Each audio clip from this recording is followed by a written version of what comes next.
Good afternoon, Ms. Natalie. I am going to ask some question about field of linguistics. The first question is, how can you differentiate language from dialect? Okay, good afternoon, Ms. Velasquez.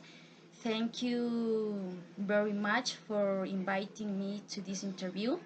In order to answer your question, to me, language is a code that people use in order to communicate ideas, while dialect is a variety of that language. So, for example, languages of the same language family are often not mutually intelligible.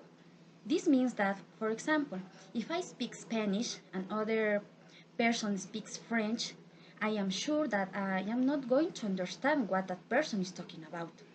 But if I speak with a person from Cuenca, for example, I am sure that I will be able to understand him or her despite having different dialects because the language is the same. In this case, Spanish. That's okay. The second question is, how can you define morphology? Okay, morphology refers to the internal structure of words. In this sense, we can realize that the different parts of words indicate different types of meaning.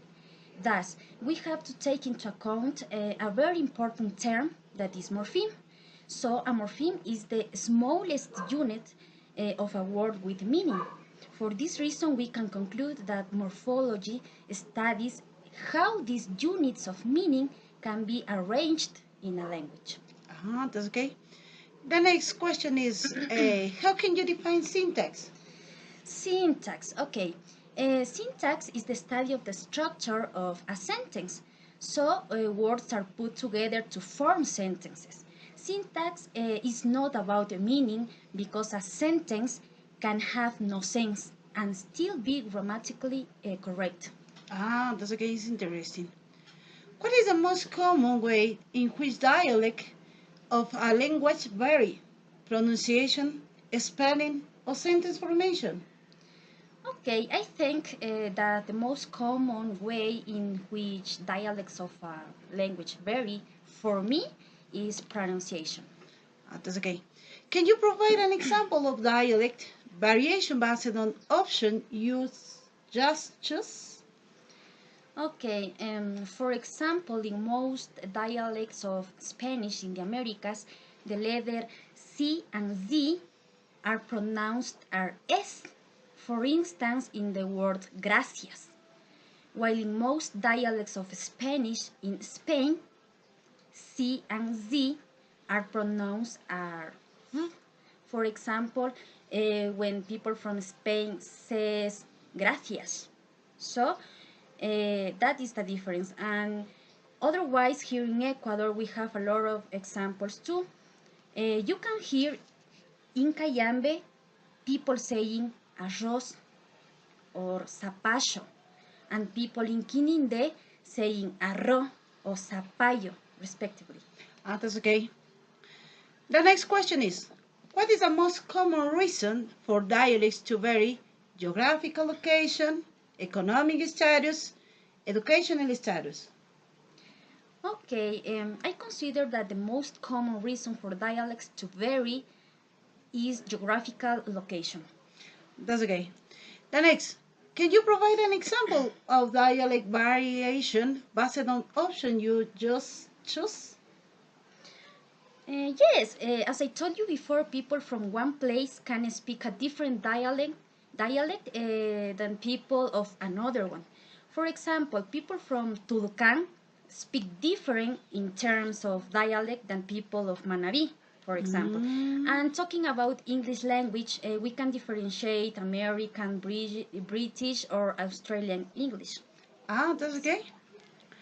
The next, taking into account English language, can you tell an existing difference in regard to pronunciation, spelling, and sentence formation between British and American English? Okay, of course. For example, in pronunciation, there are many differences in vowels and consonants, as well as stress and intonation. For instance, in American English, we pronounce however On the other hand, in British English, the pronunciation of this word is however. Oh. Another example is the word better in American English and the word better in British English, right? Oh. In terms of spelling, the differences are found in certain prefix and suffix forms. For instance, the word defense with C in British English and with S in American English. And according to sentence formation, we can find differences when we use words such as already or just in perfect tenses. I can say, I have just had lunch in Yeah. British English with no changes. But on the other hand, we can say, I just have had lunch. This is in American English. That's okay. It's interesting. And then I question. Taking into the Spanish language, can you tell an existing difference in regard to pronunciation, spelling, sentence formation between coast and Sierra region speaker? Yes, of course, I can. For example, in pronunciation, a person of Sierra region say los perros. That's okay. However, people of coast region say los perros. Okay?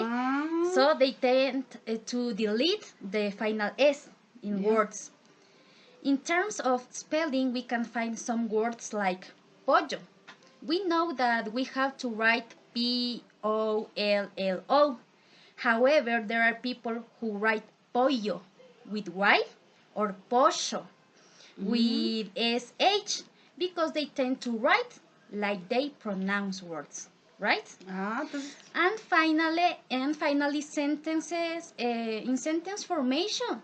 This is not an exception, of course. For example, in Sierra region, we say La Tatiana es alta. You know? Yeah. We always use the article el or la before a name. Yes, but this doesn't happen in the coast region because there people say Tatiana es alta, omitting the article la. Right? That's okay. Always they drop the article. Yes. That's okay. Continue with the next. And finally, is there any other dialects variation that you can tell how it happens? Yes, for lexical variation, maybe another example. For instance, a lift in British English is called an elevator in American English. Yes? Yeah. A lorry is called a truck, for example. Talking about Spanish, speakers of Spanish varieties in Americas use lexical terms as carro and jugo, while speakers of Spanish in Spain use coche and zumo, respectively. That's okay. It's very interesting, and thanks for your interview. You're welcome. Yeah. Nice to meet you.